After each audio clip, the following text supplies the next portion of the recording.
As we near the turn of this year, several of our experiences in this past year, along with our actions and reactions to them, might be flashing through our mind.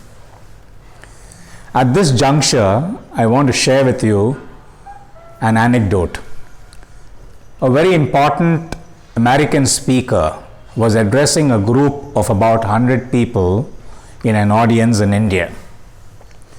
At the start of his talk, he held up a $50 note. Let me call it a $50 bill, as Americans would call it. He held it up and asked the audience, how many of you would like to have this? Almost all the hands rose up in the hall. Then he proceeded to crumple the bill between his palm, rubbed it in, crushed it, and then held the crushed ball and asked the audience once again, now how many of you would like to have this? Most of the hands went up again.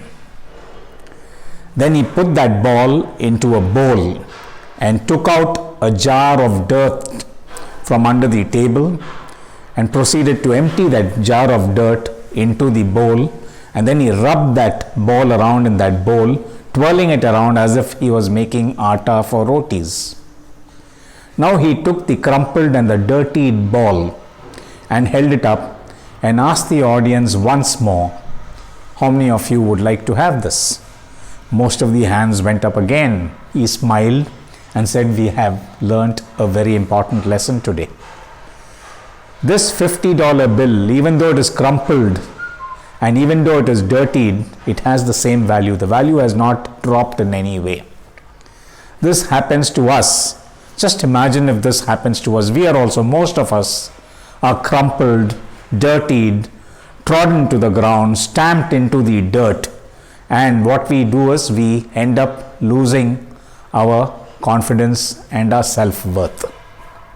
Actually, our worth doesn't change at all. Our value remains the same, especially for the people who care for us. We are the superstars of our life. Most of you must have heard of Arthur Ashe. Arthur Ashe was a legendary Wimbledon champion. He was dying of cancer. He was in the hospital.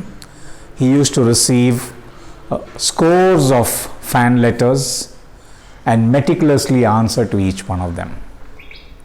One male asked him, why did God choose you for such a bad disease?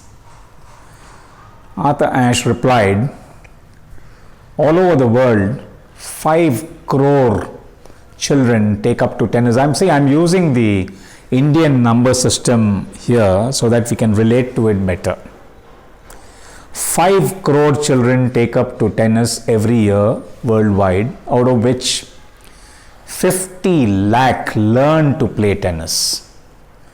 5 lakh practice to become professionals. 50,000 enter the professional circuit. 5,000 of them get to play Grand Slams. 50 of them enter the Wimbledon. 4 the semi-finals, 2 the finals, 1 gets to hold up the cup. And when I was holding up the cup, I did not ask God, why me?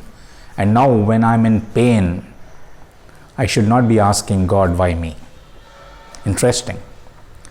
What happens is, we go through a lot of problems in our life. We also have wonderful moments in our life. But when we are pushed out of our comfort zone, we tend to find somebody else to blame. That's very wrong. Trials and tribulations make us stronger. Now, before we wind up, one more story. There was this father who was very fed up listening to his daughter's constant complaining and cribbing. So he took her to the kitchen one day, took out 3 bowls, filled them with water, put them on the fire. Then he proceeded to put some carrots into one bowl, some eggs into the second bowl, and he threw in some finely ground coffee powder into the third bowl. he took the water to heating, and after boiling them for about 15 minutes, he asked his daughter, "What do you see?"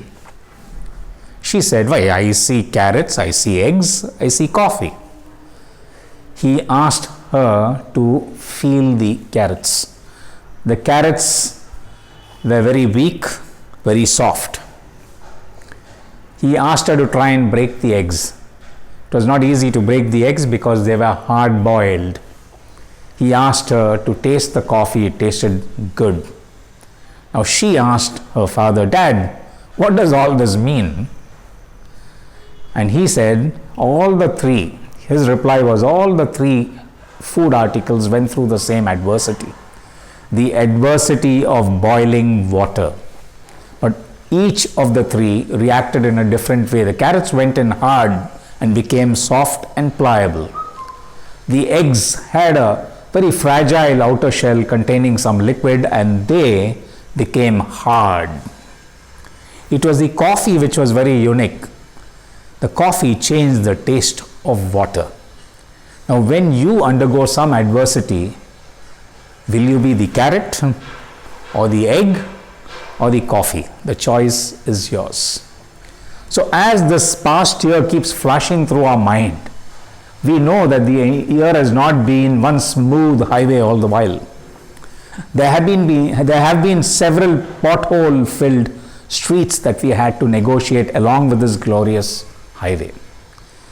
But thinking back on all these ups and downs of life, if we still get a smile on our face, then we are empowered. We have the right attitude, and we will make the remaining few days of this year into a wonderful springboard to an even greater 2024. Good luck, guys.